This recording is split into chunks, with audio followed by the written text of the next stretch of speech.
Good morning. Happy Saturday morning to everyone. Welcome to another edition of Candid Conversations with K and K. I am Kimberly Coleman, aka Sister Girl Speaks, and right next to me is Karen K. Renee of Karen's Nuggets. Good morning, lady. Good morning, my Oh, podcasting sister, and good morning to all of our viewing audience from all over the world. This is truly mhm. the day that the Lord has made. And for those who are, if you don't know what day this is, actually is a couple special days, but one of the reasons why we're doing this podcast this morning to commemorate, to honor the legacy of one of our heroes, the Reverend Dr. Martin Luther King Jr., who would have been Yes, 93 had he today. lived Wow. today. So Wow. happy birthday, Dr. King. I know that you're doing other great things and whatever in the next level of your experience with your lovely wife, Coretta, as well as Yolanda and your parents. So happy birthday, Dr. King. Did I get that right this time? Happy birthday, Dr. King. You have made us all better. Most of us know your speeches because we had to Yes. recite them when we were Okay. in school. We've had to do Yes. essays on you Yes. all over the world. All over the world. One of the things I remember, Kay, I was looking at the French president, Mr. Mm-hmm. Macron, is that his Macron. name? Yeah, Macron, yes. And he went to the statue of Dr. King. In And for Atlanta. those of you Okay. all who no, not in Atlanta, in DC. Oh, okay. And for those of you all who have not been to the tidal Oh, the basin where Dr. memorial. King's Oh, yes. memorial Yes. statue is, it is beautiful. Yes, it It is. overlooks the tidal basin, and during cherry blossom season, Oh, my it is goodness. so beautiful. I mean, the And, cherry blossoms are there. let me Mhm, share this, not mean to cut you off, because I had the wonderful opportunity to visit that memorial. And I'm gonna mhm, tell you, it is spiritual. Because when I looked up at that statue, I felt, for some reason, I felt such a ethereal presence. And mhm, it's mhm. hard to explain, but it is just magnificent. So It yes, is. It for those is. who It live in is. DC, y'all are truly blessed. Yes, Okay, that's yes, all I'm gonna yeah, say. definitely. And then, and when you finish with that, just walk a couple miles, or maybe you say 1 mile, and go to the African American History Museum, There which is you go. another That's right. great Beautiful experience. edifice. Yes. Yeah, beautiful. Lots of history there, and there are always revolving exhibits that are going through that museum.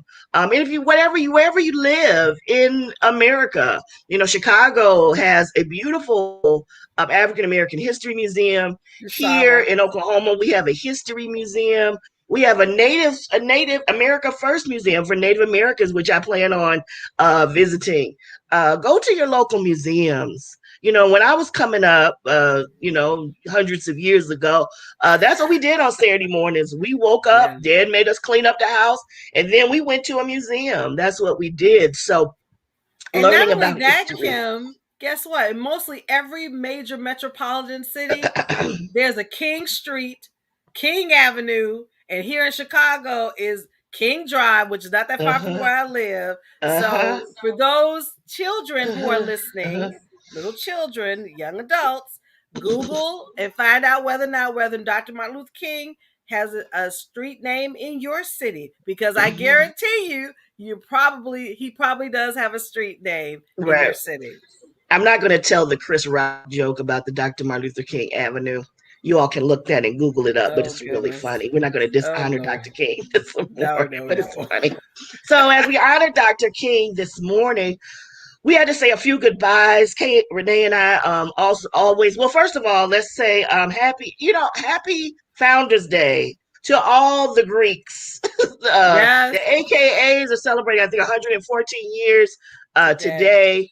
Yesterday was it? Yesterday was Delta Sigma No, Theta it was Incorporated. the 13th, January 13th. 13th. Okay, Yes. and tomorrow is Zeta Zeta Phi Phi Beta. Beta. Yes. As somebody said, happy birthday to all the January birthdays.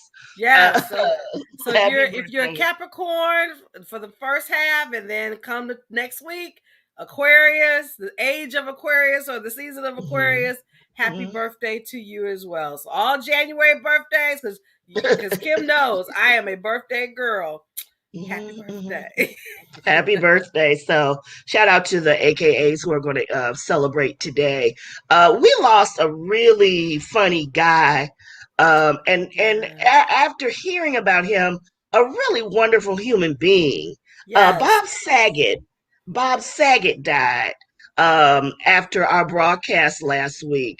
Of course, Yes. we watched him on Full House. He was a Yes. stand up comedian. He was supposed to come here to Oklahoma City next month.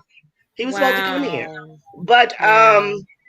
people really loved him. I mean, Oh, he no, was touted America's dad. And the thing about yeah, it, you know, what I loved about him, like Sidney Poitier, who was yeah, a girl's dad, he was yeah, another girl's dad because he had three adult daughters. And, right. when they're hopefully the toxicology and the autopsy will reveal how he died because he died in his hotel room while um, in Orlando. But the thing that his daughter had shared with the world was his last text to her Yeah. saying, "I love you." And if anything, y'all, let's break this down. We're only when we come here, we're on borrowed time. So while we're here, the people that you love, let them know. Because, Right. I really, and before I even get started, I want to send personally love, peace, and strength to my family. My great aunt, who I adored, she was just a beautiful soul. She was able to turn 100 on January 17th, Oh wow. 2021. Oh wow. Unfortunately, we lost her Wednesday, and she Oh, would I'm have been sorry one to hear on that. one on I'm sorry to Monday. hear So that. to my Mhm. Lovett family, the Capers family in California, I am praying with you. Your mom was just very good to me, and true story. She the last time I saw her, I said, "Let's take a selfie, Aunt Jane." First time she took a Mhm. selfie, right? Oh This was wow. like four Oh years wow. ago, and Oh wow. for her 100th birthday last year, I sent her 100 long stemmed I pink remember you roses. saying that. Yeah, I remember you saying And that. and the funny part, when she got them, because her youngest daughter, who was her caregiver, she got them. She said, "Where's Renee?" And she said, "Look here, these are." She said, I want to see her." So, to my loved family, I love you. I'm praying with you. Aunt Jane lived a wonderful, amazing That's life, awesome. and That's she's now awesome. our guardian angel. So, I Wow. love you guys. Just want to let you know. May her memory be a blessing. Yes, We're a little ahead of schedule. I see our guest, and I want to bring him on right yes. now as we want to talk about Dr. King. Hello, Juan. Hi, Attorney Kim. How Juan, are how are you? you? I'm Hello, wonderful. How Attorney are you? Juan. Good to see you both. How are you? Good It's to good to see you. see Good to see you. you. Thank you Now, so I much. got this bio, Uh-oh. Am I in and I trouble? have to say, I am proud of you. I am proud of you. So I'm just going to do a little snippet of this one. Okay. He's a graduate of Morehouse College. He graduated a year before my brother. He received his Juris Doctorate and Master's in Educational Police Policy degree from the University of Illinois in Champaign or Urbana-Champaign. He's an ordained minister. He holds a Master's of Arts in Religious Studies from the University of Chicago School of Divinity. He's currently pursuing a doctorate in ministry at the Chicago Theological Seminary. Byron is getting his doctorate as well. And him and his wife are proud members of John AME in Aurora, where he serves as the Minister for Social Justice. I also have to say he is a proud member of Omega Sci-Fi Fraternity Incorporated, my brother's um, Oh, yeah. um, And I'm an frat Omega brother. sweetheart, Juan. Oh, So, man, I just love so you that. know. And just a happy Founders Day to your wife today, who is a member of AKA. Yeah. Well, Good thank you so morning. much. How are you this morning? How's I'm things in Aurora? wonderful. Things are wonderful. It's a little cold here. It snowed here in the Chicago area last night. Yes, it My did. wife is actually out with her sorority sisters right now. There's a virtual Founders Day event. So they all got together at one of their houses and to watch it. So I'm home alone with the two of you, Kim and Karen. Okay. It's good to see you. I follow you on social media. We've not seen each other in person in a while, but It's been a while. I love your post. I love what you're doing. Thank you. I love your wisdom and your insight, your comic relief sometimes. Thanks, Juan. I've actually been watching your brother's sermons. Byron was a year behind me at Morehouse, but right. Great work out in Oklahoma. So it's a blessing to be with you and Karen. Thank you. Juan and I met, I believe, in 92, the year you graduated, 92? 92, yeah. Okay. We met then, and we picked each other's brains. Clinton was in office. That's how long ago that was. Oh, wow. And we were picking each other's brains about that. And I knew then that he was going to, I knew greatness he was going to be great. And I'm so proud of him, like a younger brother to me. Juan, I want to talk to you a little bit. We've talked about, we talk about Dr. King and the wonderful man that he was, your Morehouse brother. I want to talk to you a bit about what's going on in Congress right now. And Martin Luther King III, his oldest son, was saying that he didn't feel as if his father should be celebrated this year in light of the fact that the Voters' Rights Bill has not been passed. It's not even up for discussion on the floor. What are your feelings about that? Well, and I could put your question in context with Dr. King and his birthday today. I was reading his last sermon that he preached on April 3rd in Memphis at Mason Temple, the night before he was assassinated. There's a line in that message that we often skip over, that we don't focus on, because we focus on his celebration where he says, I've been to the mountaintop. I've looked over and I've seen the promised land. I might not get there with you, but I want you to know tonight that we as a people will get to the promised land. We always focus there, but there's a word that he says in that same paragraph where he says, we have some difficult days ahead. And honestly, Kim and Karen, where I am today and what I would respond to in light of your question is that your question reflects that we've got some difficult days ahead. And what's happening in Washington and in Congress is shameful. It is shameful that 16 Republican senators who voted to restore and maintain the Voting Rights Act in 2006, who are still in the Senate today, aren't voting for it in 2022. That's right. That Sinema and Manchin are standing up and protecting a rule that's not even in the Constitution. Right.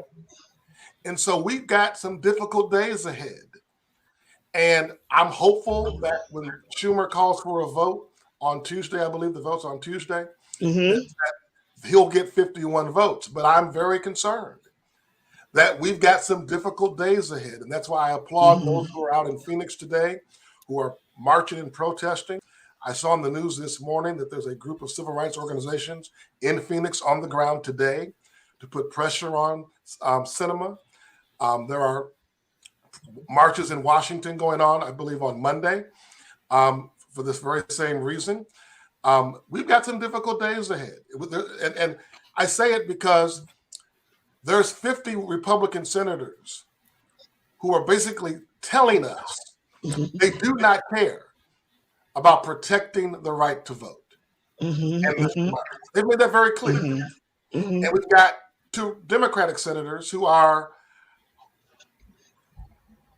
aligned with them in a way that they may not say it that way, but the implication is the same. So I think what's going on in Washington is shameful in terms of celebrating Dr. King.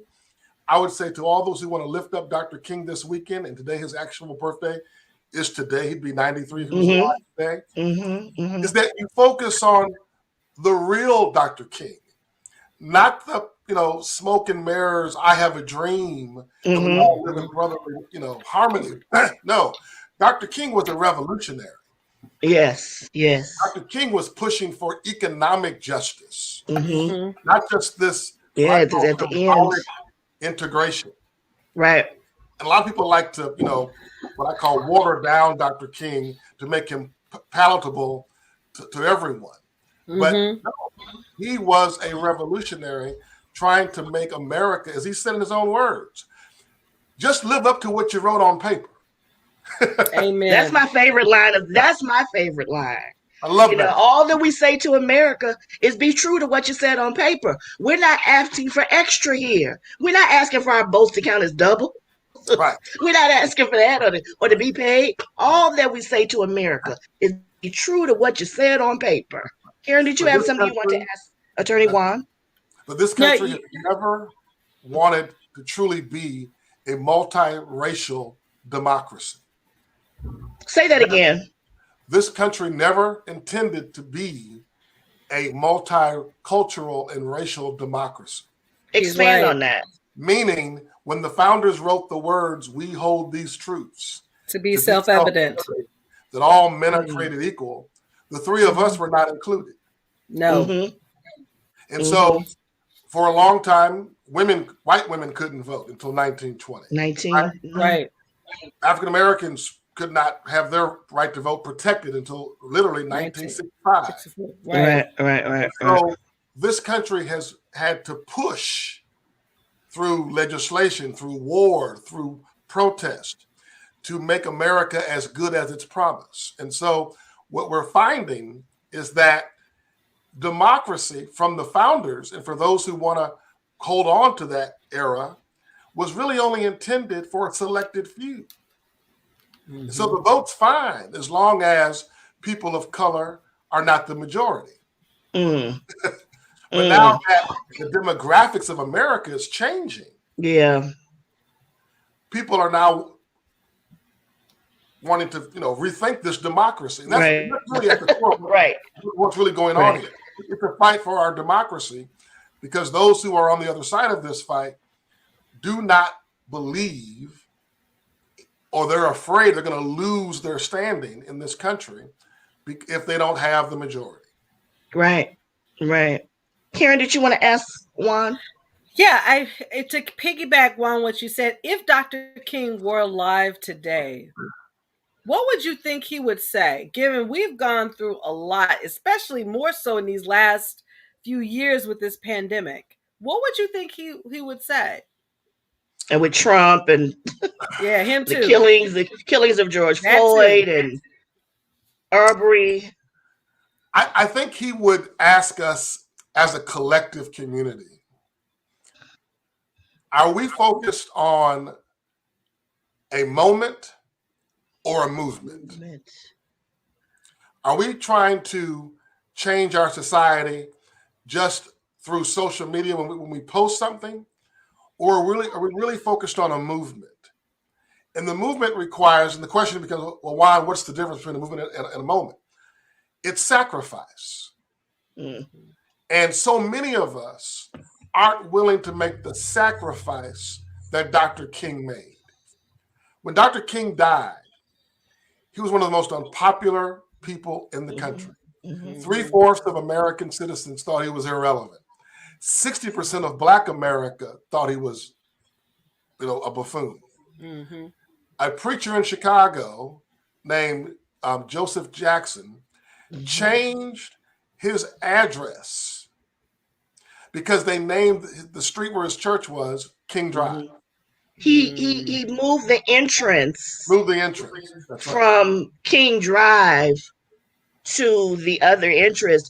And not to interrupt you, Juan, but the only church, because Daley had Chicago on such lockdown, the only church that would have him was Clay Evans, who died, Reverend Clay Evans, who died a couple of weeks ago, whose brother just died this past week, Ferris.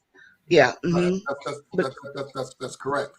And so I think Dr. King would be not only frustrated, but also disappointed because, and I'm, channeling, King's messages, there was always a significant, strong opposition, right? Bull Connor. But King is also, if you read his letter to a Birmingham jail, in the Birmingham jail, he talks about moderate whites that believe in gradualism, that believe in, in time things will change. And I believe that there is a group of people who are our allies who are just beginning to realize that this is a fight. We've got some difficult days ahead. And when Joe Biden said they are not our enemy, I said, oh, the hell they're not. Yes, they are. Joe Biden, they may not be your enemy. Right. Because Mitch McConnell will sit down and have dinner with you and see you as his colleague. You all just have policy disagreements. Right. But the era that Mitch McConnell comes out of would put us back in Jim Crow. Yes. And so now we live in what I call and what others call Jim Crow Esquire.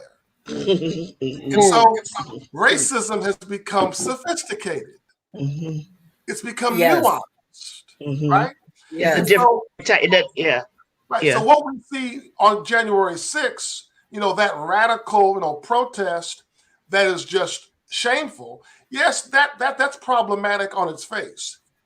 But I've always, particularly in my career, struggled with what I call moderate whites. Our white colleagues who would hire Black people if we could find qualified Black people. Okay.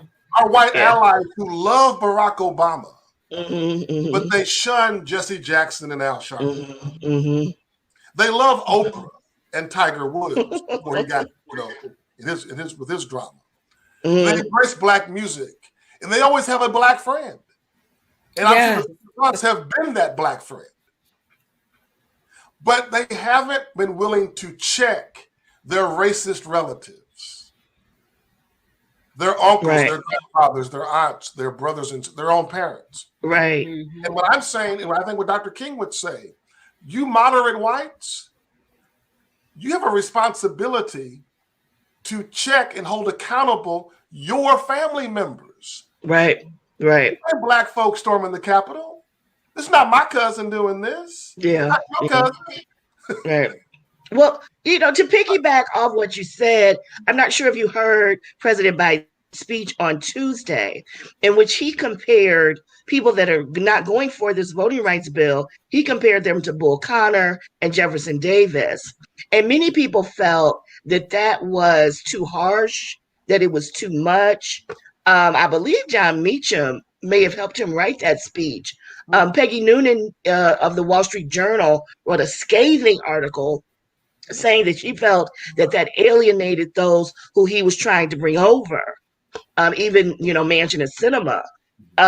What did you think of that, what Joe Biden said, comparing them to Bull Connor and Jefferson Davis? Well, I believe there's a segment of our population that is in line with and consistent with Bull Connor and Jefferson Davis. They're the Republican Party. Absolutely. Okay.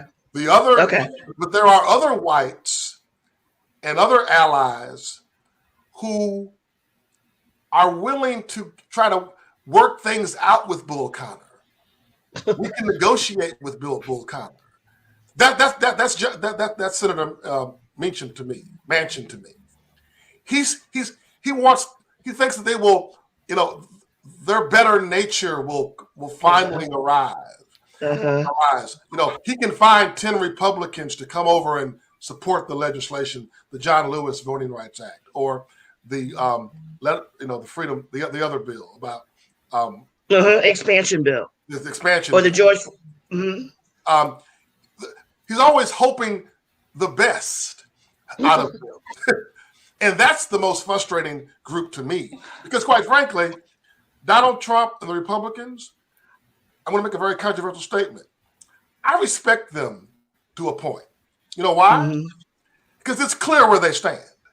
Yeah. Yeah. In any relationship with any person in life, I've always asked, tell me the truth about who you are and what you are.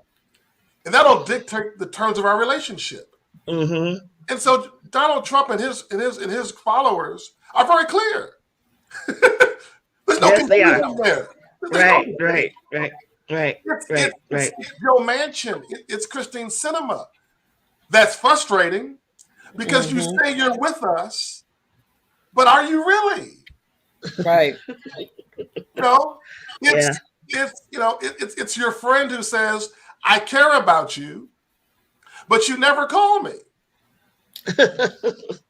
Or family members say that. That's exactly right. That's right. That's all got right. cousins like that. I love you, but I don't ever hear from you.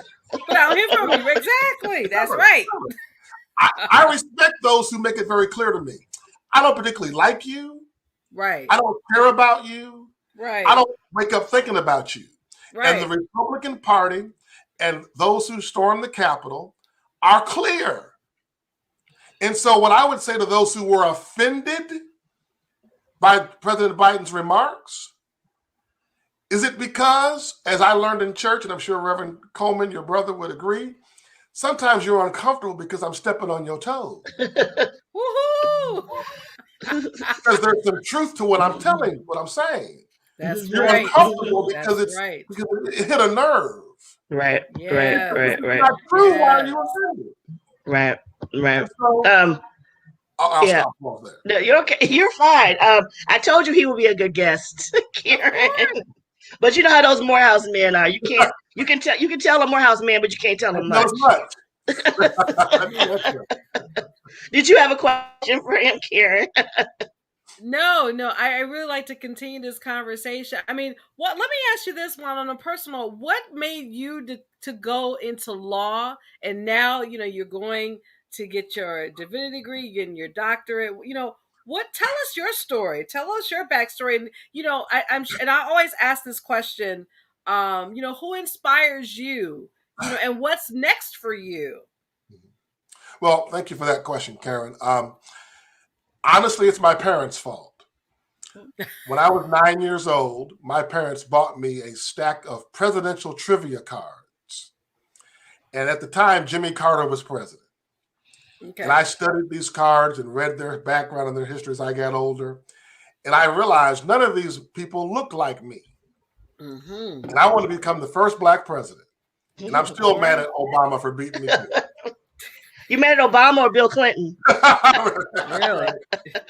So I studied their backgrounds, and most of them were either farmers or lawyers. Particularly our early presidents, they owned farms, they had plantations. Yes, they were slave owners, but a lot of them were also lawyers. And so I kind of grew up thinking, well, if I want to be president, I got to become a lawyer or a farmer. Well, my dad's dad, my paternal grandfather, owned a farm in Mississippi, and we would go down there every summer. And every time I would go down there, I would get sick because I have asthma. So I'd start sneezing and coughing and breaking out in Holly Springs, Mississippi. And so my mother know that well. You know Holly Springs? That's where my dad's people are from. My father was from Mississippi in Anguilla, which is near the Delta. So I know where Holly Springs is. Yes. And so I quickly realized I am not going to be a farmer. So let me focus on being a lawyer.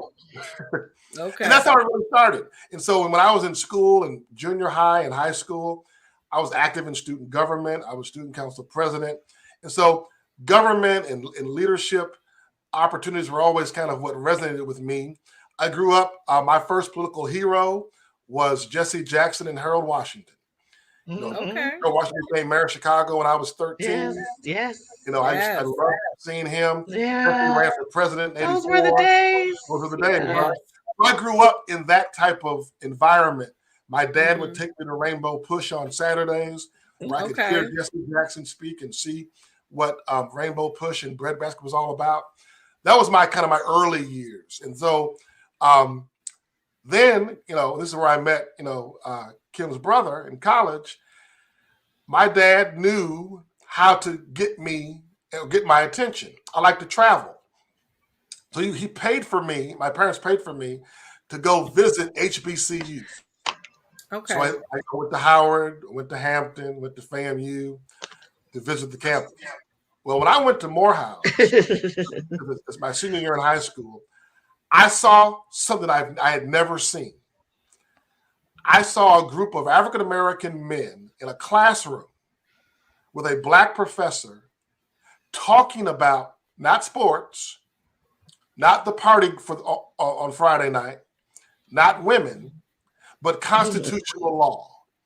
Okay. And I saw these bright, talented brothers having an intellectual conversation, and they were arguing, they were debating, and I said, I want to be part of that. And so that got me all excited about Morehouse. And then, with all due respect, if I could say this, my tour guide took me over to Spelman. It was a lot. The rest well, I have to say, you all, that class, you all are doing some remarkable things. Mike Waldron up in New York, Jamal Bryant, of course, he's down in Atlanta. Yeah, Cedric Richmond, who is a part of President Biden's team, and now Jamal Simmons, another Morehouse graduate who is going to be the senior advisor to Vice President Harris. Those are just the ones I know about. I mean, I'm sure I could go through a few more. Don't forget Otis Moss III. He's doing. Otis Moss. Oh yeah, Trinity. Yes. Mm-hmm. Yes. Trinity. He's at but I mean it's a Micah, Micah went to Villanova, sorry but it's a bunch of you all who are doing remarkable things, and I'm so proud of you. And as we close out, Juan, and we thank you for your time this morning, what do you think people should really know about Dr. King? You talked about him being a revolutionary. At the time, he was the most hated man. What did you learn about Dr. King when you were at Morehouse? And I have in that picture, his profile picture is of him, and my brother's in that picture somewhere, real skinny. Everybody was real skinny in front of that famous statue. What did you learn about him that you probably didn't know before you went there? I didn't know how politically engaged he was and a strategic thinker. I didn't realize the strategy behind the movement. Mm-hmm. There were sessions where they literally thought through how they were going to march, when, where. And I think what we all have to understand in this moment, what I still refer to as difficult days ahead, we all have a role to play. And so I'll just give you a quick example. Hosea Williams, one of his soldiers with him, was in the streets. Andrew Young was in the boardroom. Because you need a multi-layered strategy. Right. Everyone has a role to play. Andrew Young, who he's a good man, even though he didn't go to Morehouse. He went to Howard. But he was a lawyer. He was politically astute. And he had the ability to go into the boardroom, corporate America, and negotiate with that community. That was not Hosea Williams' strength. More of an organizer on the streets. And so what I learned from Dr. King, and what I think is important today, is that we need a multi-layered strategy. While we may all have different tactics, we all have the same agenda and same goal. Right. Meaning we need those who are politically astute to be putting the political pressure. We need those people on the street bringing, public pressure. We need those with resources to put financial pressure. Right. We need those who are in church to bring the moral consciousness to the conversation and raise that. That's critically important. But all of us need to be part of a team that understands we're not working against each other. Yes. We're working for the same goal. And I think that's what's critically important. And that's why if you look at Dr. King's life, you'll see that he had meetings and conversations with Malcolm X. Different strategy, but same goal. And that's critically important in this moment, that we, as a community, as Black America, that we remember that we all hopefully have the same goal, but we may use different tactics to get there. And let's not hate on each other, throw shade on each other, because a house divided will never stand. We'll never, That's yeah. right. That's interesting that you talk about that strategy. I didn't know about that strategy until I was at American University and had a class with Julian Bond, one of the few people who Dr. King taught. I think he only taught 14 students, and Julian Bond was one of them. And that's when I learned, even after watching Eyes on the Prize, but having Julian Bond talk about it, the strategy from that time that Rosa Parks didn't sit on the bus till that Monday when nobody was on that bus. Right. Everything that it took, the papers that were delivered, the phone calls that were made, the strategies at the church, so and this before internet, before we have Right. smartphones, and Yeah. Right. how strategic that. Most of everybody thinks, oh, everybody just decided not to get on the bus. No, there No, was a whole strategy behind that, and so that's that's a right. great point that you make, Juan, about the strategy, and hopefully we can take away from that. Anything you want to plug? How do people get in contact with you? If any of us, go to jail at night for partying too much, how do we reach you? Well, How you do? can Go find me ahead. on my law firm's website. I'm an of counsel partner at the largest women minority-owned law firm in the country. The name of our firm is Quinteros, Prieto, Wood, and Boyer. It's QPBL. I'm sorry, Quinteros, Prieto, Wood, and Boyer. QPBLaw.com. Just Google. It's on our site. It's on Okay. our page.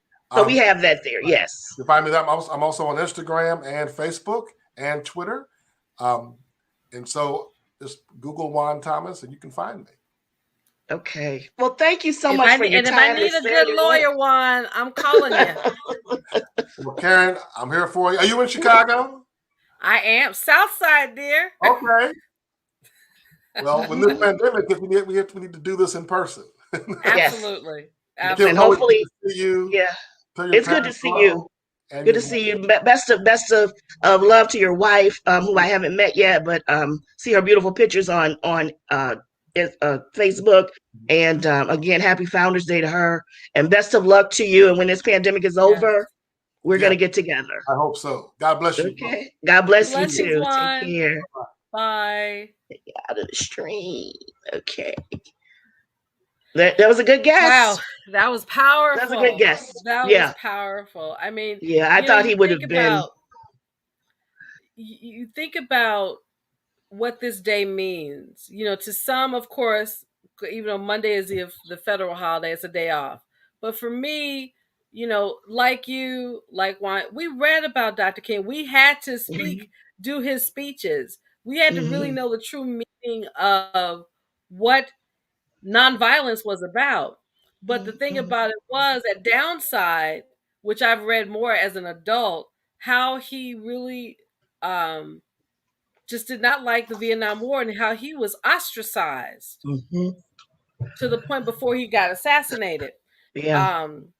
And so for me, I agree with Juan. I think he would be very disappointed had he lived now. But I don't think he would have given up. He would have done everything he could to, as you said earlier, to raise the consciousness of not just African Americans, but all Americans. Because I just believe that he, especially, when he talked about with Gandhi, a lot of people, and I'm sure some black folks did like, what the heck he talk about nonviolence? Because if somebody, because we were talking about with Sidney Poitier, that scene with In the Heat of the Night where that white man slapped him and he smacked him back. There's times when you want to do the same thing. Now let's keep it real. And you couldn't do that in Jim Crow days because you would have been shot. As you were talking, I was thinking about the docuseries that's on now, Women in the Movement, with Mamie Till Mobley, and how talk about strategy. They had to be very strategic when she had to go down there to testify about her son. They didn't just put her on a bus and say, we're going to meet you down. They were like going like the Underground Railroad in reverse, stopping at different stops to make sure they weren't caught by the state police. So I think going forward, if we can learn anything, is to be strategic in what you want. Right, You just right, can't right. go I out and agree. just go half cocked. You can't. You Right. have to be strategic Strategic in and what you do, in in what you everything that do, you do, in and everything you do. yeah, and That's have right. a plan. Have a plan about what you're trying to do. Um, but I think, um, and people give them a lot of, like I said before, a lot of static. But I think Ben Crump is like that. I think that when they get a case, they see what the case is, and they Exactly. strategically put the right people to try Right. the case. Right. And some of those last two cases have come out. Was it the last two, Arbery Mm-hmm. and the man that killed George Floyd? Right. I think it was the same teams that did that, Mm-hmm. or something like that. It's been so many, but yeah, I agree. I thought Juan was great, and I thought he represented Morehouse and Omega Psi Phi and being a lawyer and all those things Yes. together. So I thought he was Absolutely. a great guest. Welcome you all. We are celebrating the birth of Dr. King, who would have been 93 today. And what I would like for people to do, if I can give recommendations, is there's two series that I think really embody the civil rights movement. The first one is Eyes on the Prize, especially the first, I believe, 6 episodes. There are other episodes that go into the Black Panther movement, but they start out with talking about um, Emmett Till and how that movement, his death really started the movement. Mm-hmm. And it's very personal to some of our family members. I don't know, Kay, if your parents had this story. My mother was about his age, and she would go down south every summer to Arkansas. And that summer of the trial was the only summer that she didn't go because her father, who lived down south at the time, said no. And so that Emmett Till story is very personal for many of us in Chicago. A. Rayner having done the funeral, the Emmett Till street. Many of us have. I don't know where. Do you know where it is exactly? Yes, right off I'm of not sure. 71st, right off of Okay. 71st, Okay. heading east, because Oak Brook Cemetery is, Okay. it crosses that. I know exactly where it is. Okay. Right. So for those of us in Chicago, that's a very personal story It because is. I don't know about UK, but you meet people who knew Mamie Till, The family, Mamie exactly. Till, the family. You knew someone who was my grandmother. My grandmother went to all the famous funerals. This is what she did. She went to Mm-hmm. anybody that was famous and they was buried in Chicago. She would get She up in the went. morning, pack a lunch, and stand in line. Mm-hmm. That was my great Wow. grandmother. And she Wow. did it for Emmett Till and Diana Washington and Daddy Grace and some other people. But that's what but you knew a lot of people that did that. They said, Mm-hmm. "Oh, I went and I viewed the body." And so I'm going to talk about that and getting candid. Do we have any other topics that we want to talk before we get candid? Well, one topic that just hit the news here in Chicago about Jason Van Dyke, and he was the police officer that shot Laquan McDonald in 2014 16 times and was convicted and for I want to say 6 years, but he served 3 years of a certain sentence and is scheduled to be released on February 3rd. I got a major problem with that. Of Now, course. if Jason Van Dyke was Jamal Van Dyke and Yeah. Lyle McDonald, now y'all get what I'm trying to say, right? He would still be in jail. Yeah. So and of course, um, it will be interesting to see when he is released whether or not the media is going to televise it and where he's going, because he's going to have to really walk a fine line from Yeah. this moment forward. The great uncle, who's also a minister here in Chicago, said he hope he's learned his lesson.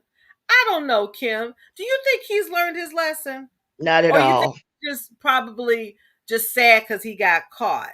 Not at all. Not at all. I guess right now, Kay, I'm out of words. I'm out of words because it seems as if when it comes to us, even with this voting rights thing, it's almost sometimes as if we're going backwards. Yeah. And our lives don't matter as much anymore. Mm-hmm. And I told people, I was raised to be a patriot. My father was a Marine.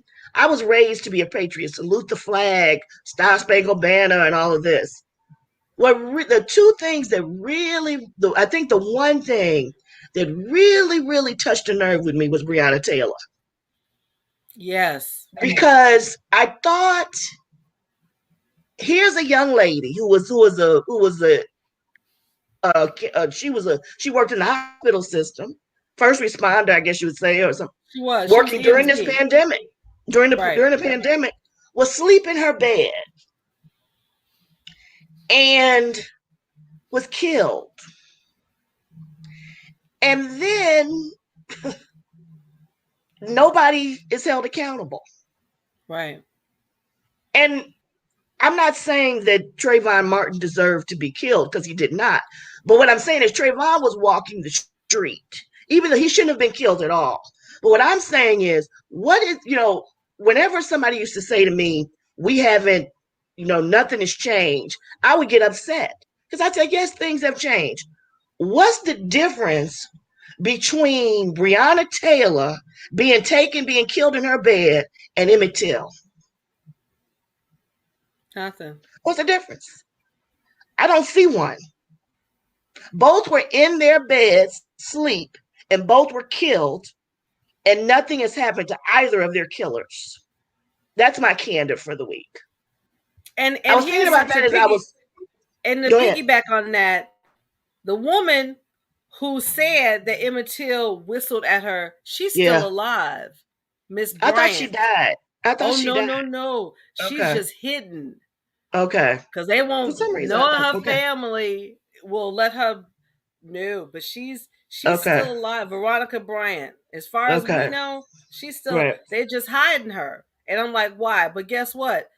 I guarantee you, she's not living the life that she thought she would. Right. Because she has to live with that. She has to live with that lie. And even though we may not see it, Kim, I truly believe in this statement. I always use it. Karma is a very patient gangster. Well, what's interesting, when you read the history books, those people were ostracized by they were very poor. They were ostracized by the middle and upper middle class whites, because they considered them poor white trash, and made, this state or the city or county look bad.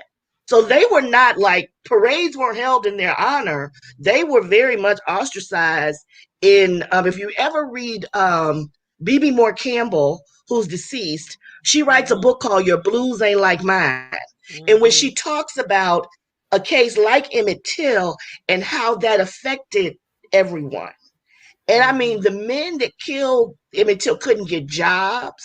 They ended up divorcing their wives. The women ended up very poor. It's very interesting. But I just want to say, I want, at the start of my favorite movie, The Godfather, the Undertaker says, I believe in America. And I want to believe in America. And at one time, I believed in America more than I do now. But I've seen some things. And the way this country has behaved in the last 5 years has hurt me to the point.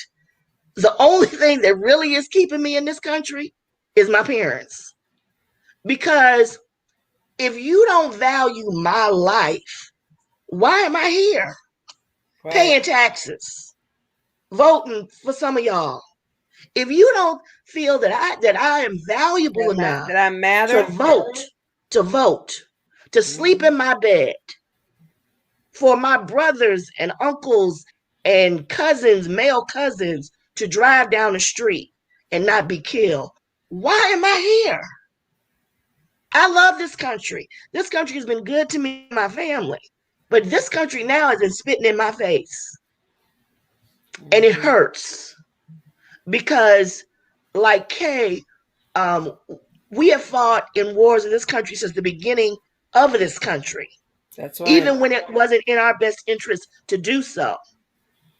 My grandfathers fought in World War II and were treated and couldn't um, eat in the same places That's that right. the Nazi soldiers could eat. That's right. And when they came back here, were treated like they hadn't done anything. But yet and still, we kept loving this country and pouring into this country because we knew of the greatness that it could be. But if you don't allow us to be a part of it, it will not be great. No. So that's my candidate. So, Powerful and poignant as always, my sister. did we have anything else that we wanted to talk about? Well, in mention about Bob Saget, we had another loss, James and Toomey Foreman. Now, for those who don't remember that name, you may remember a song called Juicy Fruit. I Juicy shared fruit. this with my dear friend Arts when we were on earlier this week, and I'll share this story with you. I knew that song from start to finish, and I'll tell you why. My lovely father, who was from Mississippi, the Delta, and as I said, as much as I love my dad was fallible like most men, and he had that little, drinking problem. So, but when he would get drunk, he would play two artists, Sam Cooke and James and Toomey Foreman. Ah. And and when he would play James and Toomey Foreman, along after he had the Hennessy and the Crown Royal, he would, kind of relieve himself. That's why I could never have girlfriends over, because my dad would get hot when he could drink. So I would learn. My mom would get, and see, my mother was very reserved. She spoke when she needed to speak. But I'll tell you this, Kim, that when that song came on, she's like, God, and my mom would rarely curse. But she's like, God dog it, why That's you must play this hilarious. song? So for That that is reason hilarious. alone, and I, in reading more about James, his legacy, he came from jazz royalty. He's written songs from Roberta Flack, and Donny Hathaway. So he left us. He's now with our ancestors. He left us at 76 earlier this week. He did. So, He did. but we've got to, as even once, and we've alluded to, we've got to really be strategic in what we want, because when we can do that and truly love ourselves, see, this is another thing. Self-love is very important. Historically, as Black people, we have been taught to denigrate ourselves, and it's evident when we see what's happening. Even, as we honor Founders for the Alpha Kappa Alpha sorority, but there are a lot, sororities, fraternities. They have that colorism, and I cannot wait to have those type of candid conversations with our viewing audience this year about colorism, because we will have it, y'all. Just sit tight. Sit tight. We need to truly love ourselves. I mean, I sometimes I say it in a funny way, but I mean what I say. I love me some K Renee. Always have, always will. Because if you cannot love yourself truly, there's no way on this earth or any other planet that you expect someone to love you and respect you. It starts with self first. So on this day with Dr. King, that he was a revolutionary. We know that he was nonviolent. That's why he won the Nobel Peace Prize. But at the end of the day, he loved himself. So I want each one of us, as we go throughout our day to day, truly begin to love yourself. Because if you can love yourself, then we can start building collective to love each other and respect one another. Ladies and gents, we don't respect each other because all this snit is happening around in the city and in this country. So we need to do better, because if we don't do better, the universe still is watching and it's listening. Very much so. Well, as we said before, it is the AKA's Founders Day, and one of the more famous AKAs I think she's Oh, cool. honorary, but she's an AKA. Maya Angelou is getting her Yes. own quarter. And I So I can't wait heard to that they get have it. been distributed. What'd you Not say? yet. I can't Not wait to yet? get Okay. mine. So we're gonna wait for that, but kudos to Miss Dr. Maya Angelou, who I had the pleasure of meeting a couple times. Oh, wow. Um she's gonna get her, she got her own quarter. We're still waiting on the Harriet Tubman 20, but Yes. we're excited about that. Anything else Yeah. that you want to talk about? No, just, I'm just glad that we are able, because if it wasn't for Dr. King and a lot of our ancestors before us, we couldn't do what we do now.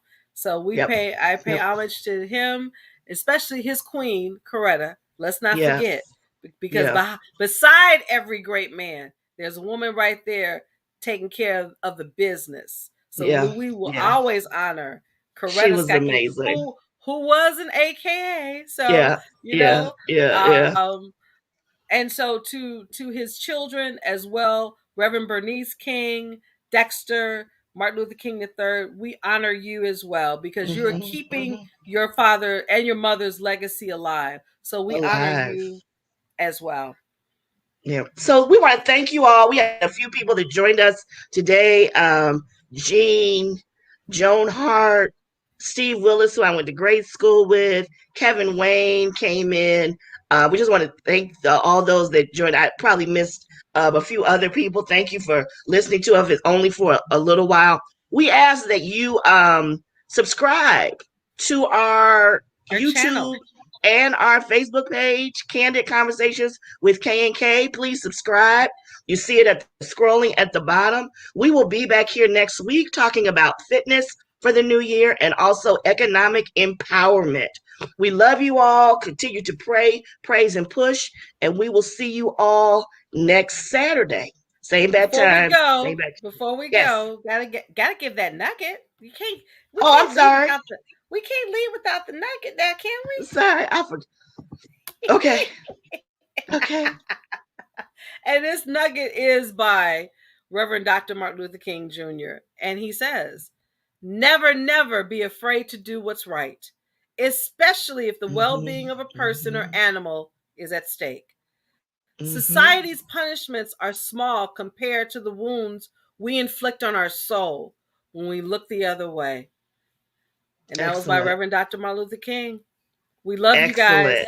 Stay safe. Love you. And for more of Karen's nuggets, please go to her website. You see it there below. And again, Dr. King, we say happy birthday to you. We love you. And thank you for all. Thank you for sacrificing everything, because you did and died at the age of 39. Yes. 39, and did all of that. So if he can do that in 39 years, imagine what we can do. All right. Amen. Bye, you all. We love you. Thanks for listening and watching, and we'll see you next week. Bye. Yes, will. Bye.